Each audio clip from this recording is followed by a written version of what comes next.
ഉൽപ്പത്തിയുടെ പുസ്തകം. ദൈവം പ്രപഞ്ചത്തെ സൃഷ്ടിക്കുന്നു. ആദിയിൽ ദൈവം ആകാശവും ഭൂമിയും സൃഷ്ടിച്ചു. ഭൂമി ഭൂരഹിതവും ശൂന്യവുമായിരുന്നു.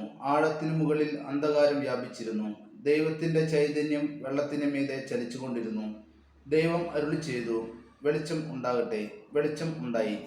വെളിച്ചം നല്ലതെന്ന് ദൈവം കണ്ടു. അവിടുന്ന് വെളിച്ചത്തെ ഇരുളിൽ നിന്ന് വേർതിരിച്ചു. വെളിച്ചത്തിന് പകലെന്നും ഇരുളിനു രാത്രിയെന്നും പേരിട്ടു. സന്ധ്യയായി പ്രഭാതമായി. ഒന്നാം ദിവസം. ദൈവം വീണ്ടും അരുളി ചെയ്തു, ജലമധ്യത്തിൽ ഒരു വിധാനം ഉണ്ടാകട്ടെ. അത് ജലത്തെ രണ്ടായി തിരിക്കട്ടെ. ദൈവം വിധാനമുണ്ടാക്കുകയും അതിന് താഴെയുള്ള ജലത്തെ മുകളിലുള്ള ജലത്തിൽ നിന്നും വേർതിരിക്കുകയും ചെയ്തു. അപ്രകാരം സംഭവിച്ചു. വിധാനത്തിന് അവിടുന്ന് ആകാശമെന്ന് പേരിട്ടു. സന്ധ്യയായി പ്രഭാതമായി. രണ്ടാം ദിവസം.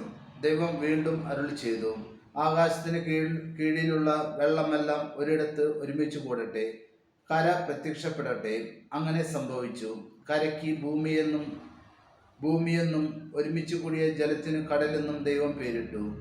അത് നല്ലതെന്ന് അവിടുന്ന് കണ്ടു. ദൈവം അരുളി ചെയ്തു, ഭൂമി എല്ലാത്തരം ഹരിത സസ്യങ്ങളും ധാന്യച്ചെടികളും വിത്തുകളും കൊള്ളുന്ന ഫലങ്ങൾ കായ്ക്കുന്ന വൃക്ഷങ്ങളും മുളപ്പിക്കട്ടെ. അങ്ങനെ സംഭവിച്ചു. ഭൂമി എല്ലാത്തരം ഹരിത സസ്യങ്ങളും ധാന്യച്ചെടികളും വിത്തുള്ള ഫലങ്ങളോടുകൂടിയ വൃക്ഷങ്ങളും മുളപ്പിച്ചു. അവ നല്ലതെന്ന് ദൈവം കണ്ടു. സന്ധ്യയായി പ്രഭാതമായി. മൂന്നാം ദിവസം.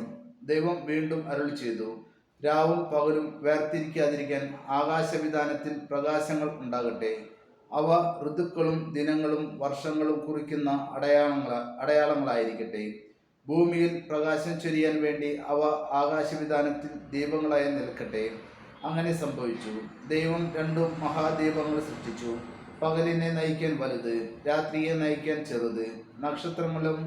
നക്ഷത്രങ്ങളെയും അവിടുന്ന് സൃഷ്ടിച്ചു. ഭൂമിയിൽ പ്രകാശം ചൊരിയാനും രാവിനെയും പകലിനെയും നിയന്ത്രിക്കാനും വെളിച്ചത്തെ ഇരുളിൽ നിന്ന് വേർതിരിക്കാനും ദൈവം അവയെ ആകാശവിധാനത്തിൽ സ്ഥാപിച്ചു. അത് നല്ലതെന്ന് ദൈവം കണ്ടു. സന്ധ്യയായി പ്രഭാതമായി. നാലാം ദിവസം. ദൈവം വീണ്ടും അരുളി ചെയ്തു, വെള്ളം ജീവജാലങ്ങളെ പുറപ്പെടുവിക്കട്ടെ. പക്ഷികൾ ഭൂമിക്ക് മീതെ ആകാശവിധാനത്തിൽ പറക്കട്ടെ. അങ്ങനെ ദൈവം ഭീമാകരമായ ജലജന്തുക്കളെയും കടലിൽ പറ്റം ചേർന്ന് ചരിക്കുന്ന സകലവിധ ജീവികളെയും എല്ലാത്തരം പക്ഷികളെയും സൃഷ്ടിച്ചു. അവ നല്ലതെന്ന് അവിടുന്ന് കണ്ടു. ദൈവം അവയെ ഇങ്ങനെ അനുഗ്രഹിച്ചു, സമൃദ്ധമായി പെരുകി കടലിൽ നിറയുവിൻ. പക്ഷികൾ ഭൂമിയിൽ പെരുകട്ടെ. സന്ധ്യയായി പ്രഭാതമായി. അഞ്ചാം ദിവസം. ദൈവം വീണ്ടും അരുളി ചെയ്തു, ഭൂമി എല്ലാത്തരം ജീവജാലങ്ങളെയും കന്നുകാലികൾ, ഇഴജന്തുക്കൾ, കാട്ടുമൃഗങ്ങൾ എന്നിവയെ പുറപ്പെടുവിക്കട്ടെ.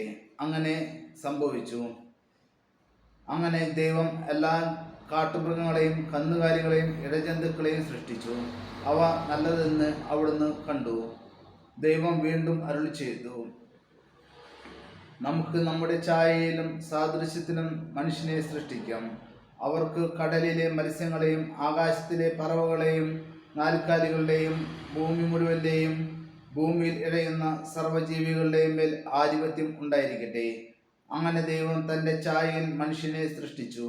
ദൈവത്തിൻ്റെ ഛായയിൽ അവിടുന്ന് അവനെ സൃഷ്ടിച്ചു. സ്ത്രീയും പുരുഷനുമായി അവരെ സൃഷ്ടിച്ചു. ദൈവം അവരെ ഇങ്ങനെ അനുഗ്രഹിച്ചു, സന്താന പുഷ്ടിയുള്ളവരായി പെരുകുവിൻ. ഭൂമിയിൽ നിറഞ്ഞ് അതിനെ കീഴടക്കുവിൻ. കടലിലെ മത്സ്യങ്ങളെയും ആകാശത്തിലെ പറവകളെയും ഭൂമിയിൽ ചരിക്കുന്ന സകല ജീവികളുടെ മേൽ നിങ്ങൾക്ക് ആധിപത്യം ഉണ്ടായിരിക്കട്ടെ. ദൈവം അരുളി ചെയ്തു, ഭൂമുഖത്തുള്ള ധാന്യം വിളയുന്ന എല്ലാ ചെടികളും വിത്തുകൾ കൊള്ളുന്ന പഴങ്ങൾ കായ്ക്കുന്ന എല്ലാ വൃക്ഷങ്ങളും ഞാൻ നിങ്ങൾക്ക് ഭക്ഷണത്തിനായി തരുന്നു. ഭൂമിയിലെ മൃഗങ്ങൾക്കും ആകാശത്തിലെ എല്ലാ പറവകൾക്കും ഇഴജന്തുക്കൾക്കും ജീവശാസ്ത്രമുള്ള സകലത്തിനും ആഹാരമായി ഹരിത സസ്യങ്ങൾ ഞാൻ നൽകിയിരിക്കുന്നു. അങ്ങനെ സംഭവിച്ചു. താൻ സൃഷ്ടിച്ചതെല്ലാം വളരെ നന്നായിരിക്കുന്നുവെന്ന് ദൈവം കണ്ടു. സന്ധ്യയായി പ്രഭാതമായി. ആറാം ദിവസം ഹല്ലേലൂയ ഹല്ലേലൂയ ഹല്ലേലൂയ ഹല്ലേലൂയ ഹല്ലേലൂയ ഹല്ലേലൂയ ഹല്ലേലൂയ. യേശുവേ നന്ദി, യേശുവേ സ്തുതി, യേശുവേ മഹത്വം, യേശുവേ ആരാധന. ഹല്ലേലൂയ ഹല്ലേലൂയ ഹല്ലേലൂയ ഹല്ലേലൂയ ഹല്ലേലൂയ. ആയിരുന്നവനും ആയിരിക്കുന്നവനും വരാനിരിക്കുന്നവനും സർവശക്തമായ ദൈവമായ കർത്താവ് പരിശുദ്ധൻ പരിശുദ്ധൻ പരിശുദ്ധൻ. ആയിരുന്നവനും ആയിരിക്കുന്നവനും വരാനിരിക്കുന്നവനും സർവശക്തമായ ദൈവമായ കർത്താവ് പരിശുദ്ധൻ പരിശുദ്ധൻ പരിശുദ്ധൻ. ഹല്ലേലൂയ ഹല്ലേലൂയ ഹല്ലേലൂയ ഹല്ലേലൂയ ഹല്ലേലൂയ.